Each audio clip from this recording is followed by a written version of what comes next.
Hello Internet, Taliesin here, and welcome to this little introduction to our interview with Jeremy Feasel. I'm taking a little break out from writing the weekly reset and following the Mythic World first race on Twitch, which is awesome by the way, it's why we haven't really been twitching. Last week we were given the opportunity, me and Evitel, as you'll see in just a moment, of interviewing Jeremy Feasel. You might well remember him from the Warcraft What's Next Q&A panel talking about 8.2 business. And obviously we said yes, because we'd love to talk to him about stuff. The subject of the interview was future content, which is a pretty vague term, isn't it? And we took the opportunity basically just to ask him all about 8.2 and things that were going to be happening there. And he was pretty candid in what he told us about it as well, as you will see in just a moment. But a couple of things before we start. Number one, and by far the most important, to be honest, the actual reason I'm here right now talking to you first, is the audio quality from Jeremy's side, in that essentially it's not very good. It just didn't come through on our recording particularly well, so it's not as beautiful as, you know, this beautiful sound coming through to you now. My apologies for that. We have tried to kind of clean it up and we've edited bits out where it was just too bad or whatever. So you know, hopefully what he's saying is so super interesting that it holds your attention. I'm going to pop back onto camera just like this after the interview, just to talk through a couple of things that he mentions, because there's some super interesting things there. In fact, a couple of hours after we finished the interview and we were just going through the footage, we did get a message from Blizz saying, can you just hold off publishing that interview just for a second, because we think Jeremy might have said some things that he wasn't supposed to say. Obviously we did get the green light in the end, but it was very exciting there for a little bit. And Blizzard needn't have worried, because this interview happened almost a week ago now, because that's just the kind of time frames we work with on this channel. But we are getting it out to you now. So without further ado, please enjoy our interview with Jeremy Feasel. Okay, go. So my name is Jeremy Feasel. I'm a senior game designer on the World of Warcraft team, and my current job is that I'm supervising kind of all of the patches for Battle for Azeroth. Awesome. Wow. Okay, because we know that you have been working on island expeditions a lot, sort of in the build-up to BFA. Is that something you're still really involved with at the moment? No, not really. So we had a small team that was working on that. I've moved off onto this little bit more of general oversight and planning role. How much can we include in any one thing? You know, what are people working on? How do we pack as much cool stuff in as we can during the 8x patch process? We've got a lot of really cool places to go and things to see. You know, where do we spend our bucks? We had a lot of questions about island expeditions as well, but maybe we'll just maybe we'll just knock those on the head, completely scrap those. But there was an interesting couple of things that came up with island expeditions, which I guess we'll kind of get out of the way. With the two new islands that are coming up in 8.2, one of which is Crestfall, which is something that was really exciting to us. And we know you talked about this a little bit in the What's Next panel at BlizzCon. The idea that for the first time, one of the islands wasn't a nameless, kind of faceless sort of entity. It was an island with a lot of history from Warcraft 2. And something we've seen with Warfronts in 8.1 is that they've become much more of a story delivery tool than they were when the expansion first launched. Is that something that you've considered doing with island expeditions as well, actually sort of involving them in the telling of the narrative a bit more, rather than having them as just a kind of an instance? It's a very interesting question. So I think on Crestfall itself, you're going to be seeing the remnants of all of the elements of that Warcraft 2 map. You're going to be seeing dragon skeletons. That's the first time you got to use dragons in the campaign. You know, Griffin Rider hammers and a Griffin skeleton. You'll be able to see, this is where there was a dragon and a Griffin having a fight, and their skeletons are here now. This is where there was a cannon tower or a guard tower that were guarding the shores. There's a battleship that's destroyed off the coast. We wanted to go back to all of those old units, but also tell some little micro stories about this is where maybe the humans would have built their barracks, and so now it's more of a rundown, kind of destroyed castle atmosphere feeling. So you'll get that a little bit in the level design there. One of the things I think that is kind of interesting about what you just mentioned was we started a lot of stories on islands that kind of kicked off from these one-time quest giver quests that you saw. It's like, hey, there's something going on with the Mantid. They haven't. Yeah, I remember when you totally baited me, saying that I had to go and meet Wrathion, and then he wasn't there, and that's when I knew I would never trust you again. Those are setting up stuff. You're gonna see some of those threads get pulled on as we go through the patch process. So it'll be interesting to take a look at which of those are things that you think will take off, and where are they going to go? Because a couple of them are going to go to some pretty interesting places as we move forward. That was actually something we were going to ask you about that, because actually one of the most intriguing story elements from those are those little threads that kind of pick up. And I know that when those things first started dropping, I was like, what? I've got to go to Black Rock? No, that's ridiculous. I'm not going there. Just but then you do, and you get these very tantalising little sort of glimpses. There's the one that the Murlocs talk about in High Mountain of the boiling water off to the north and things like that. So are you saying that some of them will definitely turn into something in this expansion? They will. Yep. See, I'm glad I asked that question now. No. I was going to just scrap question. all of the Island Expedition things, but that was brilliant. Talking about those little micro stories and whatnot in Crestfall and other Island Expeditions as well. It's almost a shame in a way that lots of people won't see those, because when you go onto an island, you run around, you kill things, you loot things, and you do your thing. So a lot of that must get missed by a lot of players. Is there any kind of thinking that you might open those islands up to use for other things? Because I know that, we play on Argent Dawn, which is an RP server, and I know there's a whole lot of RP players that would love a bit of time on Crestfall and some of the other islands. Maybe you could even let us go to the big house. I think they're all really cool places. Definitely there's room for us to return to some of these places to tell additional stories. One of the things that we're talking about is, well, on maybe normal island expeditions, what if sometimes you had the opportunity to do a little bit more exploration across the space? Maybe there wasn't so much time pressure. So some of the things you're going to see us experimenting with in especially Rise of Azshara is going to be sort of those top level rules of islands. What if you had a little bit more exploration time, so you get a little bit more of that chance to explore the space and see what the story is. But I think that they're all, we kind of built in these mini stories for all of them, and you're going to see that continue in Snow Blossom Village and Crestfall, and they're all great places to return to. It's one of the great things about sort of making WoW is that as you make all these different spaces, you're also giving yourself story points to return to and run through a scenario, on David's Wood or whatever, at some point in the future. That'd be awesome. It's ruled out. They're all neat spaces for sure. And so kind of likewise how those stories are kind of shifting out into the world from the islands. Are there any plans to take, for example, something like the AI that you've developed for the islands and implement it elsewhere in Azeroth, like assaults, for example? Yeah, every now and then a big general or something pops up in the incursions, and you kind of think, maybe it'd be cool if there was some of that Island Expedition AI here, making him not just jump up and down, but do other things as well, like, hunt things down or things like that.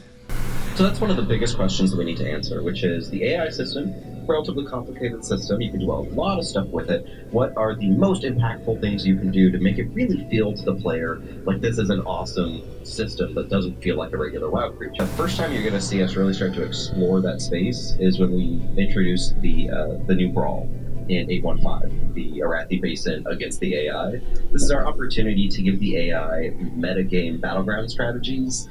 What if the AI decides to deathball against you? Do you want the AI to jump off of cliffs and slow fall its way down to the blacksmith, or does that feel a little bit too rude? Or do some players like that? And so we're gonna learn a ton about the system there, and then that's gonna allow us to move forward and figure out what the next big step of our AI technology is. It's something that we're really, really excited about. As you can imagine, there's a ton of different things you could think of to use for an AI system. An AI bodyguard buddy. We went back to bodyguards from Legion, and they could jump around you, intelligently climb on rocks, and look out, off into the distance, and really use the environment in an awesome way. These are some of the things that we're talking about as a way to make the system feel a little bit, closer to the player, something that you're constantly antagonized by, but something that can help you out even sometimes.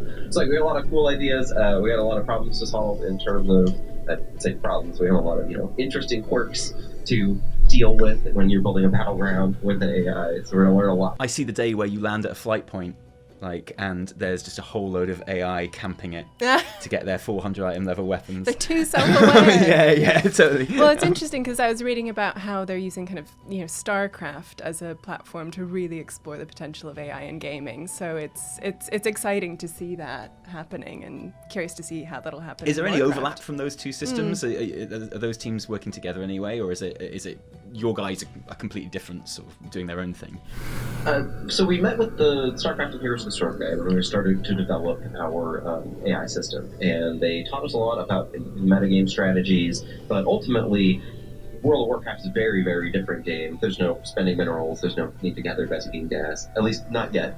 We have a very different spell system, and everything operates very differently. So we took some philosophies from them, but ultimately we built it in a very World of Warcraft. That's not to say that it wouldn't be super fun to watch like DeepMind do a 5-person arenas sometime in the future and see if Federici can take him down, right? I like what you're talking about having sort of AI companions and followers that might follow you around, which kind of leads us to a lot of the thoughts that we've been having about the patch that Ian mentioned quite a lot in the Q&A yesterday, actually, Rise of Azshara. Is that an official name, by the way, at the moment?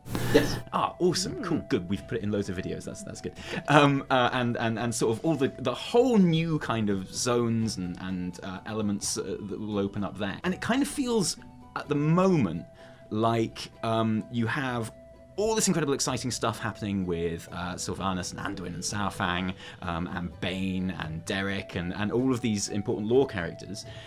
And that's kind of one strand, and then you have another strand, which is all of these sort of zones opening out, which seem kind of unconnected in a way. And it kind of almost feels like they're two different strands of the same expansion. How closely are they intertwined in the way that you work with them? Are they two separate things that are developed almost kind of separately and then brought together, or are they sort of there from inception? So whenever we develop things like our storyline and where we're going with our different patches, one of the things we want to keep in mind is what the through line, the entire expansion is, and where that's getting us. And the through line of this expansion is clearly Sylvanas' rise to power, and then how she's using it, and how other people react to that. You're going to find that that's a key to not only how we get to Nazjatar, but then what happens there. And the storylines will intertwine a couple of different times. At certain points, you'll leave Nazjatar because things will happen, and then you'll come back to Nazjatar, and then more things will happen. So I'm not going to spoil anything for you right now, but you're going to start to see where the causal links between what people are doing and how it is impacting our story and where we're going really start to come out during the Nazjatar questing. That's really cool. That suggests maybe some kind of phasing where our actions have like some kind of impact on the environment and what have you around there? So the Nazjatar experience in general is very centered around, not super sure how deep we want to go into this. You will have some impacts on your surrounding area, but like we mentioned at BlizzCon, you're going to be meeting a group that's indigenous to that area, the Ankoan for the Alliance, the sort of group of Deep Jinyu, and helping them out. And that has its own local impacts as you're, sort of helping them to fend off the Naga and cling to the last threads of life within the zone. The effects of what's going on the greater story may not necessarily take place there, but in other places across the world to weave in and out. It's interesting you bring up the friends that we make there as well, because that was a word that you used quite a lot in your What's Next panel segment as well, sort of whether that be in friends. Mechagon or in Nazjatar. And I know you're not going to want to hear this, but it is kind of your fault, is that whenever someone says friends, whereas before that would have just meant friends, lovely, now it means allied races.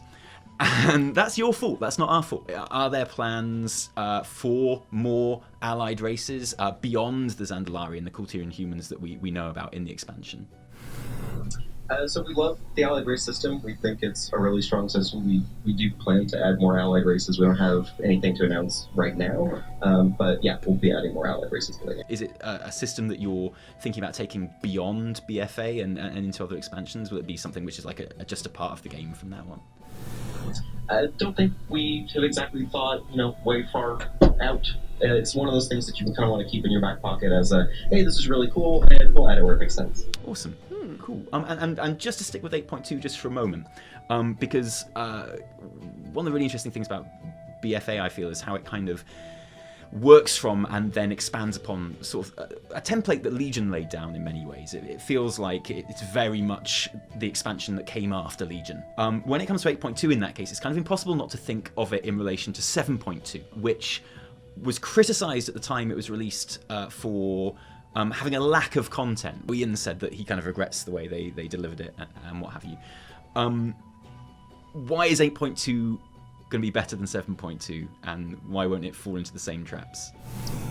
So one of the things that we're doing with regards to our main story questing is pulling away from the gating of the, gather 6,700 shards sort of questing, and focusing on big, bombastic story quests that you can get through and feel like an awesome story reward for playing through this space.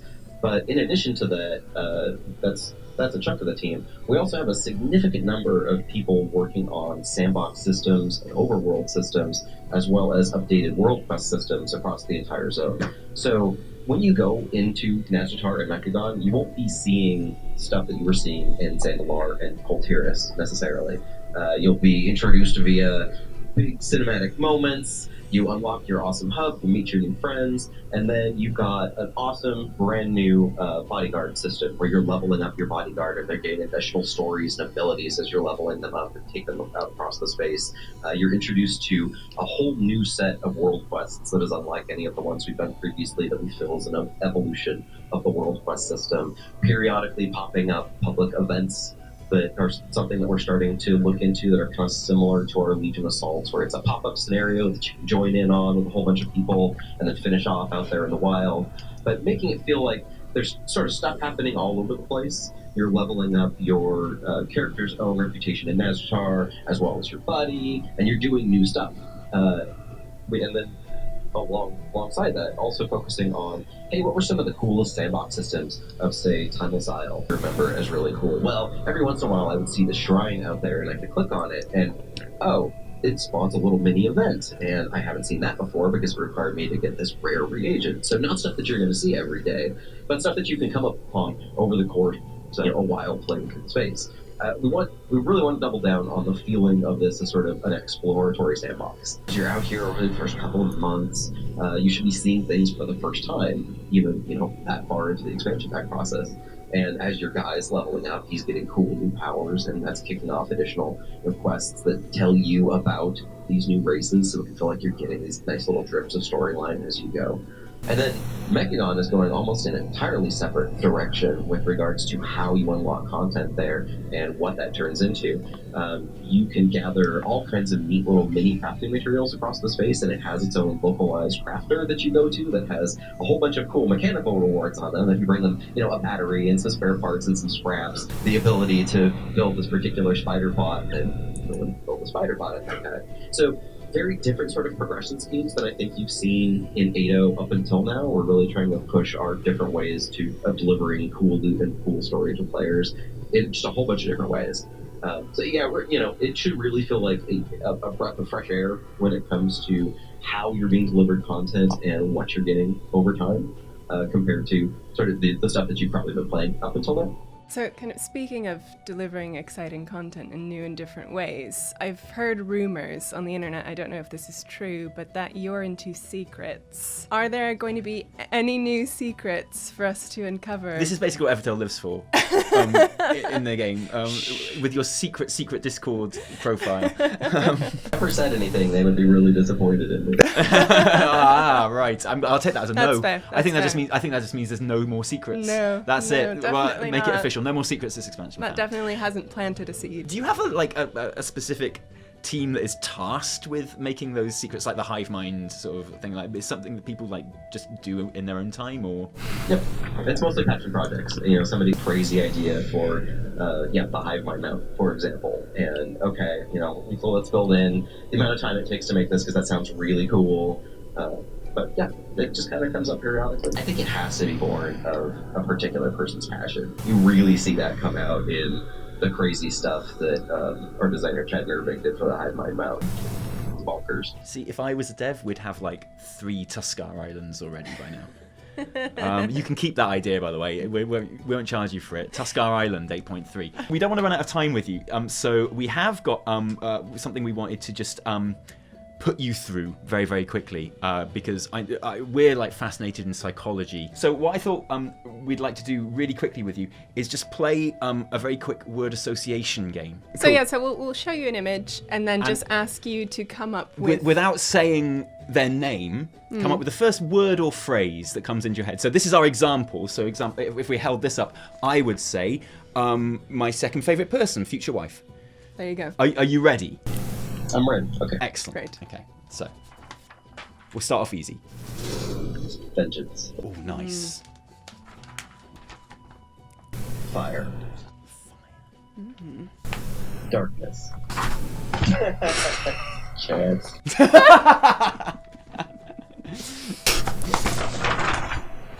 Shiny.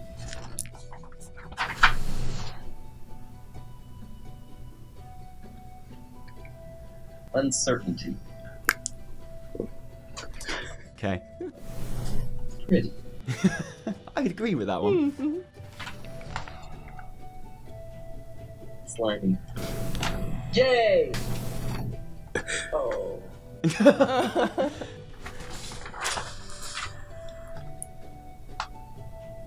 Ganking. Nice, smooth. Oh. It's one of my favorite questions.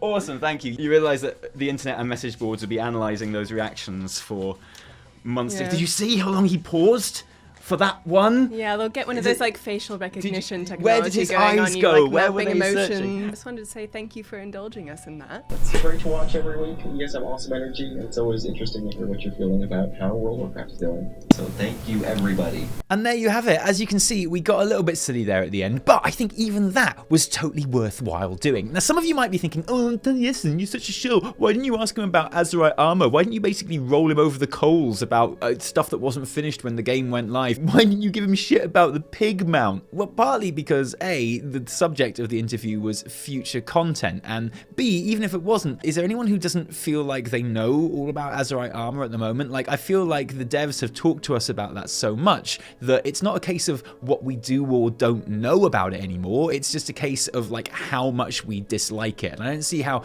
asking a dev any more about that is really going to help. We know the changes that are coming with it in 8.2. We know the design philosophy that went into it. We know why it didn't work. And frankly, I'd rather talk about stuff that I don't know about. And for me, the most interesting things coming out of that interview are the stuff about island expeditions, okay? Because we remember from interviews back in BlizzCon last year that he said he was like head of the island expedition team. So we just assumed he was still doing that. And when he said, oh no, I don't do that anymore, we felt kind of stupid, but we got a couple of island questions in there anyway, just because we had so many of them. And I'm really glad we did, because we actually stumbled across that really interesting answer where he's talking about, now you might not know this because you might not have done an island expedition for absolutely ages if they're just the kind of thing you can't be bothered about at all. But there are interesting little lore tidbits there where you, at the end of an island expedition, you can get like a MacGuffin, like a Murloc fin or a rune or a dragon scale or something, which sends you to a part of the old world. And you talk to someone who will give you some Azerite. And all of the ones you go to, we mentioned in the interview there's one in the Murloc area of High Mountain where they're talking about like weird things happening under the sea and the water is boiling there and none of the Murlocs will go near it anymore. There's one, like we mentioned, that sends you to Black Rock Mountain to meet with Wrathion, and Wrathion doesn't turn up, but they give you some Azerite anyway. And we kind of assumed those were just like tantalising little throwaway things that were there to be cool but didn't really mean much. And for Jeremy to confirm that at least some of those,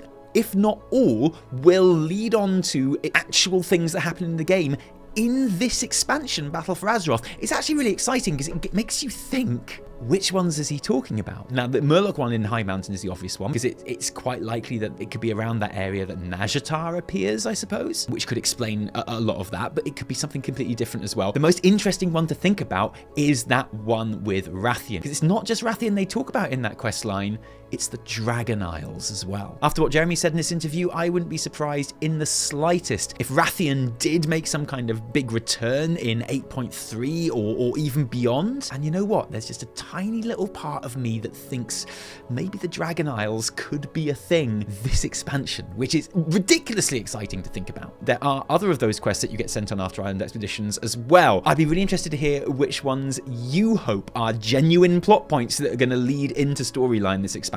So that was really cool. It was really interesting for me to hear him talk about 8.2 in a really big way. We basically just sat there for minutes on end letting him talk about that, because he was, and I feel like he gave us a really good idea of the shape of that patch and what it's going to look like. It's clear that they're going for the follower system in a really, really big way. You remember we had the follower system in Legion and in Warlords of Draenor as well, and it sounds like it's clearly going to be a lot more involved than both of those expansions. And in Warlords we had that system where we were leveling our followers up and they're going on little missions for them here and there as well. It sounds like in 8.2 they're going to be taking that even further, and that our follower will be the way that almost the main storyline of the the entire content is delivered to us. And working with our follower and doing missions with our follower and leveling our follower up is kind of like an evolution of the rep system that we see in place now. And it certainly does sound like 8.2 in general is this huge like mishmash of different ideas taken from different places. So you've got the follower system from WoD, sort of mashed together with like timeless isle type things. I know a lot of people are hoping it's going to be like a Suramar type situation, where the entire point of it even existing is this big storyline that unlocks, but I think it's going to be a bit more theme parky than that. Something a bit more like Antorus, I guess, but with those timeless isle type sort of sandboxy elements to it as well. I am really interested and maybe a tiny bit concerned about how they are going to fit the war campaign and the actual plot of the overall expansion into this, because I'm one of those people that feels like the war campaign has slotted in pretty well with the events on Zandalar and Kultiras, but it does kind of feel like Nazjatar and Mechagon are a little bit more separate from all of that. Mr. Feasel seemed pretty confident that it was all going to come together and make sense pretty seamlessly, but I'm yet to be convinced, I think. So I'm really interested to see how that works out. And then with our stupid little game that we played at the end there, and look, I'm completely loath to read like anything into his reactions to that, because we were just having a laugh. It was just stupid. But I wouldn't be Taliesin if I didn't do just a little bit of speculating about his answers. Like, for example, why did he choose the word fire for Azshara? Fire is not the first word I would think of when I thought of Azshara. I would think of wet, I guess.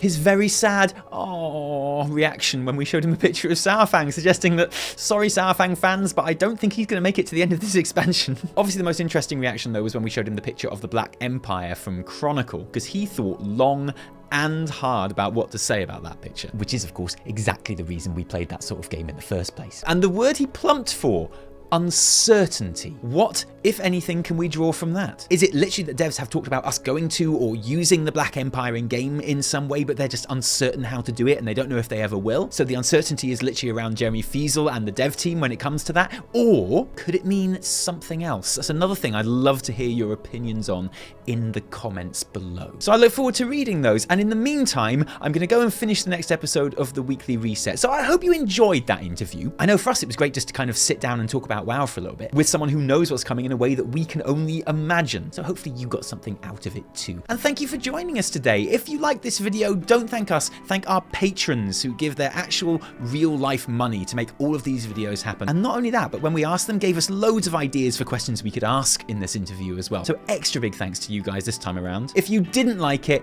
downvote the shit out of it. And remember, my name is Jeremy Feasel. No, my name is Taliesin. Until next time, which will be very, very soon.